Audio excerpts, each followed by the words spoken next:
예수님은 누구신가? 이 질문에 대한 대답을 요한복음에 나오는 에고 에이미 본문을 통해서 알아보는 어느덧 5번째 시간입니다. 오늘 예수님께서는 우리의 이 질문, 예수님은 누구십니까? 라는 질문에 나는 부활이요 생명이다 라고 말씀하십니다. 그런데 예수님의 이 대답은 우리가 살펴본 앞에 4번의 대답과는 조금 다릅니다. 앞에 4번의 대답은 예수님께서 비유로 말씀하셨습니다. 첫 번째, 생명의 떡. 두 번째, 세상의 빛.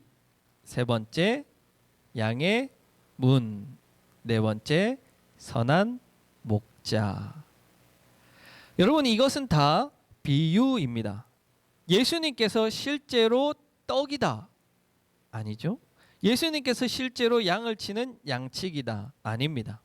바로 이런 비유를 통해서 예수님을 나타내셨는데, 오늘 예수님의 선언인 나는 부활이다 생명이다는 비유가 아니라 자신의 정체성을 있는 그대로 표현하신 것입니다. 그러나 오늘 예수님의 대답은 이 비유, 이것을 뛰어넘는 자신의 정체성을 드러낸 것이다 라고 한다면 우리는 그것을 표면 그대로 듣고 이해하면 됩니다. 예수님은 부활이요 생명이십니다. 이 사실을 여러분은 믿으십니까? 아멘입니다. 우리는 누구나가 다 알고 있어요. 예수님은 부활입니다. 생명입니다. 예수님을 믿으면 우리도 부활합니다. 우리도 영생을 믿습니다. 그렇다면 더 이상 무슨 설교가 필요하겠습니까?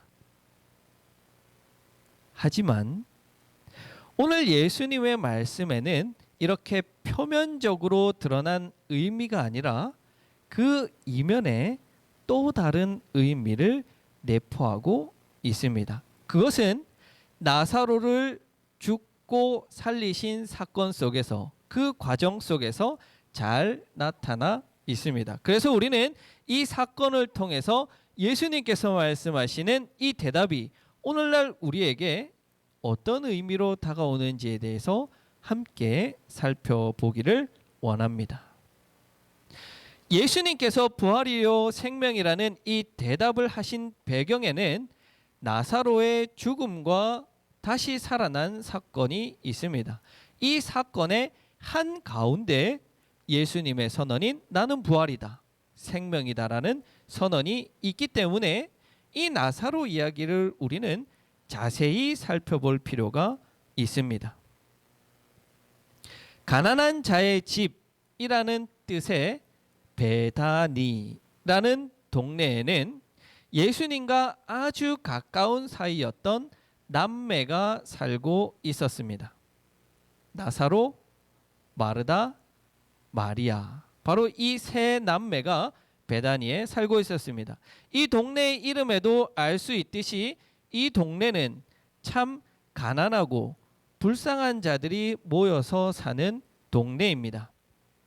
마태복음 26장 6절에 보니까 나병 환자 시몬의 집이 베다니에 있었다라고 나옵니다. 여러분, 나병 환자는 당시 사람들과 접촉해서는 안 됩니다. 그래서 사람들을 피해서 따로 모여서 살아야 했는데 그 나병 환자가 살던 동네가 베단이라는 거예요. 그 동네의 이름은 심지어 가난한 자의 집. 오늘날로 말하면 아마 이 동네는 판자촌, 텐트촌 같은 그런 곳이 아니었을까요? 이런 곳에 사는 이 남매들은 예수님과 굉장히 가까운 사이였습니다. 예수님께서는 예루살렘에 올라가실 때마다 저녁이 되면 이 베다니로 물러나서 저녁을 보내셨습니다. 바로 나사로의 집에 가셨던 것 같아요. 마태복음 21장 17절에서 이렇게 말합니다. 예수께서 그들을 남겨두고 성 밖으로 나가 베다니에 가셔서 거기에서 밤을 지내셨다. 친구이자 사랑하는 자라고 표현한 가장 가까운 나사로의 집에 가서 예수님은 저녁을 머무셨던 거예요. 낮에는 예루살렘에 가서 가르치셨고 저녁이 되면 베다니로 가셔서 머무셨던 겁니다. 그것을 보면 예수님과 이 나사로의 집안 사이가 얼마나 가까운 사이인지 밀접한 사이인지 알 수 있습니다. 또한 예수님은 나사로를 친구라고 표현하십니다. 여기서 사용된 헬라어가 필로스라는 단어인데 예수님께서 사랑하시는 이 단어도 필로스예요. 예수님께서 사랑하시는 친구 바로 나사로였습니다. 그런 나사로가 병들었습니다. 그래서 다급히 이 두 자매는 예수님께 사람을 보냅니다. 이때 예수님께서는 어디에 계셨냐면 세례 요한이 세례를 베풀던 곳에 계셨습니다. 그곳은 요단강 동편에 있는 또 다른 동네인 베다니입니다. 베다니라는 동네가 두 군데가 있었던 거예요. 근데 예수님은 요단강 동편 베다니에 계셨던 거예요. 이곳에서 나사로의 집이 있는 베다니까지는 약 하루 정도를 걸어야 갈 수 있는 동네입니다. 사람들이 와서 나사로가 병에 걸렸습니다라고 예수님께 알리자 예수님은 반응을 보이셨는데 그 반응이 참 이상합니다. 뜨뜻미지근해요. 예수님께서 이렇게 대답하세요. 죽을 병이 아니다. 여러분, 아니 사람이 죽고 안 죽고를 떠나서 이 정도 병에 걸려가지고 예수님께 사람을 보낼 정도면 지금 몸져서 알아 누워 있는 상태일 거예요, 그렇죠? 그러면 그런 정갈이 오면 걱정을 하고 내가 당장 고쳐줘야겠다 하고 그렇게 말씀하셔야 되는데 죽을 병 아니야. 이렇게 말씀하시면 그 사람들이 예수님의 대답을 듣고 어떤 반응을 보였을까요? 도리어 예수님께서는 나사로의 병이 하나님의 영광을 드러내는 것이다 라고 말씀하세요. 그리고 이틀을 더 거기 베다니에 머무셨습니다. 그리고 이틀이 지나고 예수님께서 하시는 말씀이 뭐냐면 나사로가 잔다. 나사로가 죽었다는 거예요. 곁에 있는 제자들은 굉장히 난처해요. 이틀 전에는 죽을 병이 아니다 그랬는데 이틀이 지나고 나니까 죽었다는 거예요. 제자들이 도대체 어떻게 반응해야 될지 모르겠는 거예요. 그리고는 나사로가 죽는 현장에 예수님이 계시지 않았다는 것을 기뻐하신대요. 나사로가 잘 죽었다는 걸까요? 이렇게 계속해서 요한복음 11장에서 예수님과 제자들, 예수님과 여인들 사이에 이런 대화의 흐름들이 이상하게 흘러갑니다.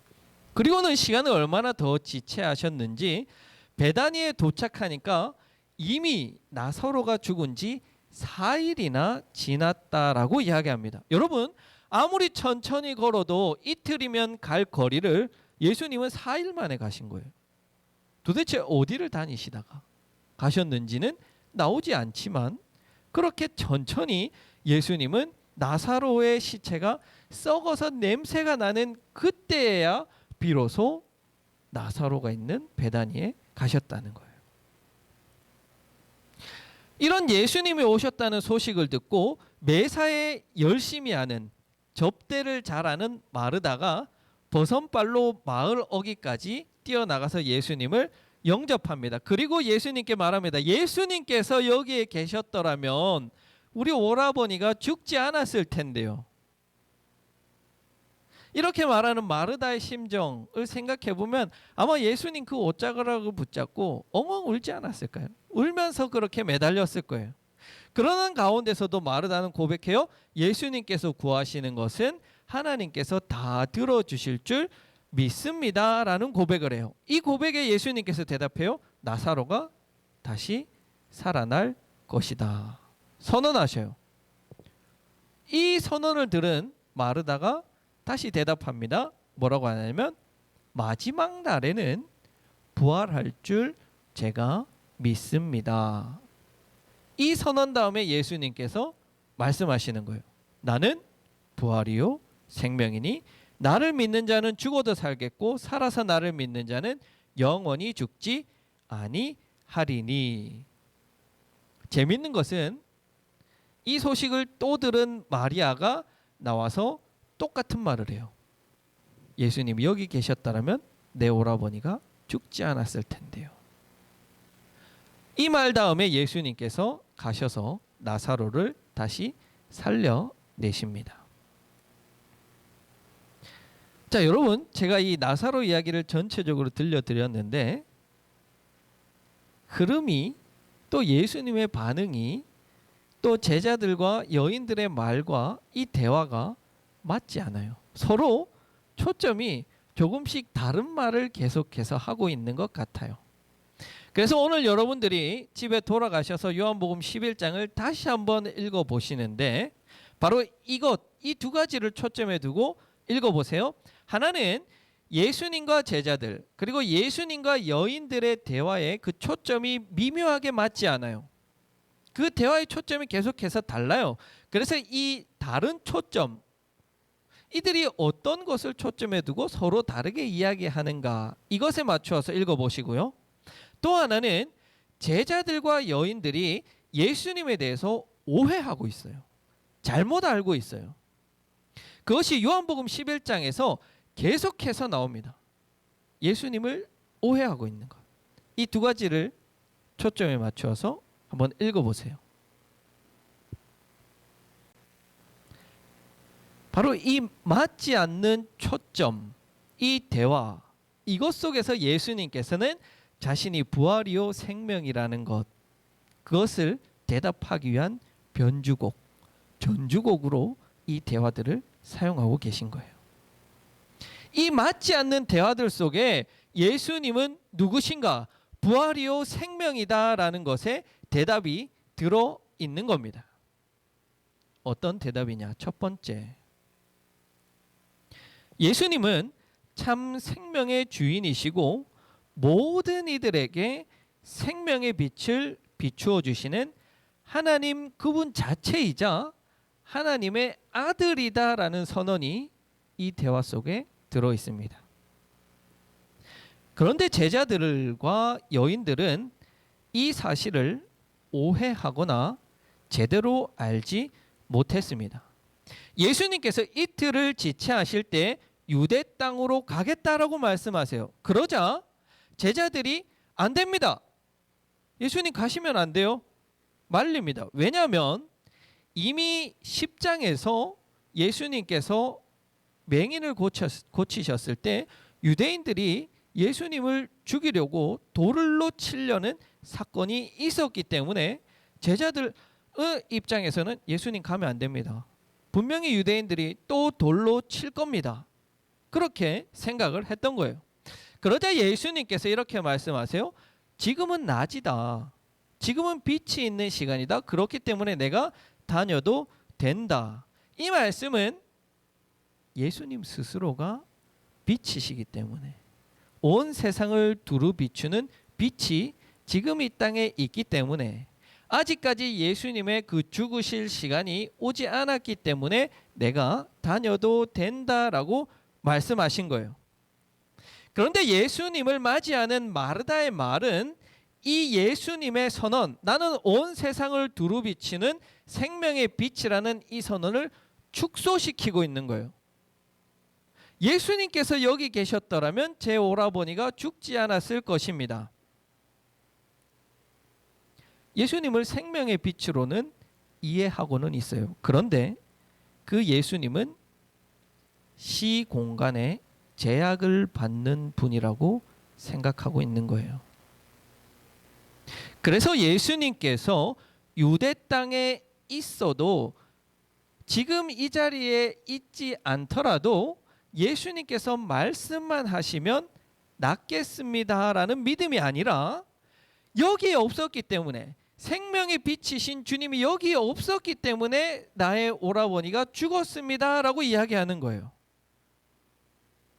그래서 로마 백부장의 그 믿음의 고백이 얼마나 대단한 것인지 예수님께서 칭찬하신 거예요. 로마 백부장이 자신의 종이 병들었을 때 예수님께 사람을 보냅니다. 그러자 예수님께서 그 로마 백부장의 집으로 가려고 하자 백부장이 이야기합니다. 아닙니다. 주님 오시지 마십시오. 주님께서 말씀만 하시면 내 종이 나을 것입니다. 그렇게 고백했어요. 여러분, 이미 이 백부장은 예수님께서 온 세상 전체를 비추시는 생명의 빛이다. 예수님께서는 시공간을 뛰어넘어서 역사하시는 생명이자 빛이라는 것을 이해하고 있었던 거예요. 그런데 마르다는 이해하지 못했어요. 제자들은 이해하지 못한 거예요. 그렇기 때문에 예수님의 말씀과 제자들, 예수님의 말씀과 여인의 대화가 계속해서 초점이 맞지 않는 거예요. 예수님은 이미 온 세상을 비추시는 그 빛으로 이야기하고 있지만 제자들과 여인들은 여전히 시공간의 한계를 받는 그런 인간으로서 예수, 그 한계를 보고 있는 겁니다. 여기에 계셨더라면, 이 자리에 계셨더라면, 예수님을 참 생명이자 죽음을 이기신 모든 생명을 주관하는 주인이자 생명의 근원 되심을 고백하는 믿음이 이들에게 있었더라면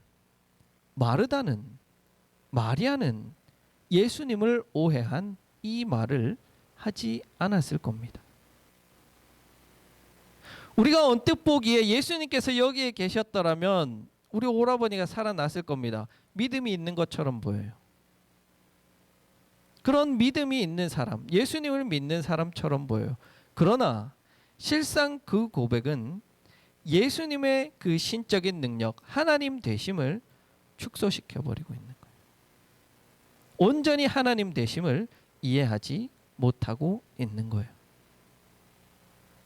그런데 이런 마르다와 마리아의 부족한 예수님에 대한 이해가 우리가 예수님을 보는 눈은 아닌가 하고 염려가 되는 거예요. 우리는 예수님을 구주로 믿고 영접하고 또 영생을 주시는 분이라고 말로는 고백합니다. 그러나 정말로 여러분 그렇게 믿으시느냐는 거예요. 여러분 정말로 나를 믿는 자는 죽어도 살겠고 살아서 믿는 자는 죽지 않겠다는 예수님의 이 선언을 믿으십니까? 쉽지 않아요. 예수님 당시에는 정말로 죽었던 자들이 살아나고 불치병에 걸렸던 사람들이 낫고 나병 환자가 살아나는 것을 사람들은 그것을 직접 눈으로 목격했어요. 그럼에도 불구하고 그것을 믿지 못했어요. 그런데 오늘날에는 그런 가시적인 것들조차 눈에 보이지 않는 이 시대에 내가 영원히 사는 것을 믿습니다. 예수 그리스도만 믿으면 내가 부활합니다라고 이야기하면 세상 사람들이 우리를 향해서 손가락질하는 이 시대에 그것은 멍청한 말이라고. 이 과학의 시대에 부활을 이야기하는 그것, 다시 살아나는 그것 얼마나 멍청한 일이냐고 우리를 손가락질하는 이 시대에 여러분 여전히 그것을 정말로 믿고 계십니까? 원하기는 우리 모두 예수님이 참으로 생명이시요 참으로 우리에게 부활이시라는 것을 온전히 믿을 수 있는 그 믿음이 우리에게 있기를 바랍니다. 두 번째로 예수님께서 제자들의 무지를 통해 드러내시고자 하신 것은 부활은 생명은 먼 훗날 주어지는 것이 아니라 예수 그리스도를 통해서 지금 일어나고 있는 사건이라 지금 일어나고 있는 현재 진행형이다라는 것을 말씀하시는 거예요. 부활은 현재라는 겁니다. 마르다는 이렇게 고백합니다. 종말의 때가 되면 부활할 것입니다.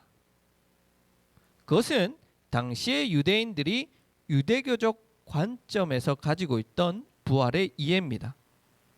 그래서 바리새인들도 부활이 있다는 것을 믿었습니다. 그 마지막 때가 되면 하나님께서 잠자는 자들을 다 일으켜 세우시리라는 믿음을 유대인들도 가지고 있었습니다. 그런데 지금 자신들의 눈앞에 있는 그 예수님이 모든 죽은 자들을 일으켜 세우시는 하나님 자체라는 것을 보지 못하는 거예요. 이해가 되세요, 여러분? 그 종말의 때에 모든 죽은 자를 일으키시는 하나님과 지금 눈앞에 서 계시는 예수님이 동일한 분이라는 것을 이해하지 못하는 거예요. 깨닫고 있지 못하는 거예요. 하나님께서 죽은 자들을 다시 일으켜 세우신다면 바로 지금 이 순간 눈앞에 있는 하나님인 예수 그리스도도 그런 분이다라는 것을 이들은 알아야, 믿어야 했던 것입니다. 그러나 그저 이들은 부활이라는 것은 그저 먼 훗날, 우리가 알 수 없는 그 어느 때에 일어날 일, 미래의 일, 먼 훗날의 일로만 생각하고 있는 겁니다. 그런데 예수님께서는 나사로를 지금 당장 그 자리에서 살리심으로 인해서 부활이라는 것이 먼 훗날 일어난다는 그 믿음이 잘못된 믿음이라는 것을 깨우쳐주고 계시는 거예요. 그렇습니다. 여러분, 예수님은 선언하십니다. 내가 부활이다. 내가 부활이다. 라는 이 선언은 바로 이 잘못된 믿음을 깨어 부수는 겁니다. 부활이라는 것은 언제인지도 알 수 없는 그 미래에 일어날 일이 아니라 지금 너희들 눈앞에 서 있는 내가 부활이라는 거예요. 현재 부활이 일어나고 있다는 겁니다. 내가 생명이다. 내가 살리고 내가 영생을 주는 하나님이다. 부활은 바로 지금, 부활은 현재이다라고 선포하시는 겁니다. 요한복음에서는 일관되게 예수 그리스도를 믿는 자는 그 순간부터 사망에서 벗어나 영생에 이른다고 말씀합니다. 요한복음 5장 24절에서 내가 진실로 진실로 너희에게 이르노니 내 말을 듣고 또 나를 보내신 이를 믿는 자는 영생을 얻었고 심판에 이르지 아니하나니 사망에서 생명으로 옮겼느니라. 지금이에요. 지금 예수님을 믿는 그 순간 지금 영생으로 옮겨졌다는 거예요. 오늘 우리가 읽은 이 요한복음 11장 본문에서 나사로가 예수님을 부활이요 생명이라고 믿었다는 것을 기록하고 있지는 않습니다. 그러나 적어도 예수님께서 친구다, 사랑하는 자다 라고 불렀던 나사로는 그 사실을 믿었을 것이고, 이에 예수님께서는 믿는 자가 죽어도 죽지 않는다, 살아서 믿는 자는 영원히 산다는 것을 나사로를 살리신 사건을 통해서 보여주신 거예요.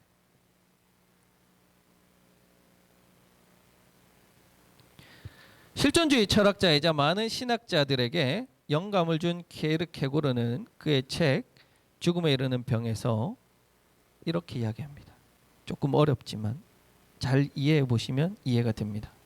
인간적으로 말한다면 죽음은 모든 것의 최후인지라 생명이 있는 동안만 희망이 있을 수 있다고 말할 수 있다.